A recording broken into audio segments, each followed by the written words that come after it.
As we reported earlier, the General Electric Corporation was one of the last American companies to cease doing business with Iran and is now trolling for government contracts after its news arm NBC supported President Obama.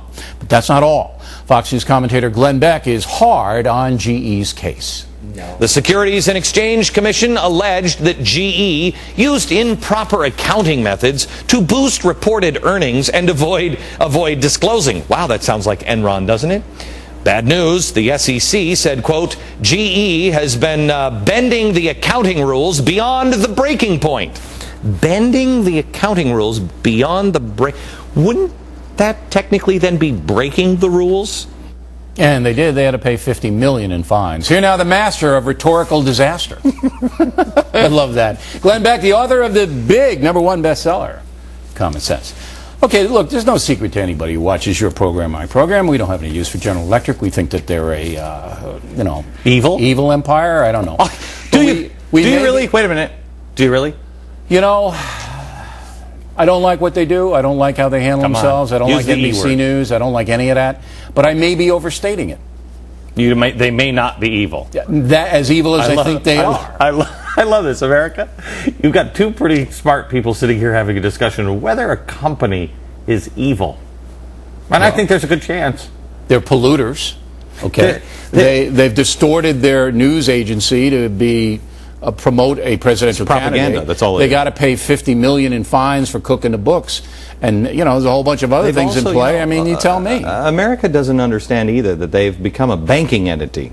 Did you know that? Yeah, sure. Yeah, they got a big finance arm. Yeah, a banking entity, which Walmart tried to do for 5 years. GE, Obama gets in. GE tries it for 3 days.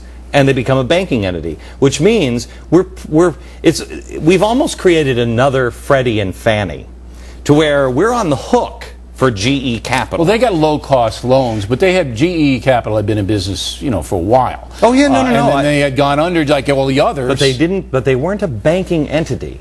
What changed is they became part of the government. See, the difference between Enron and GE.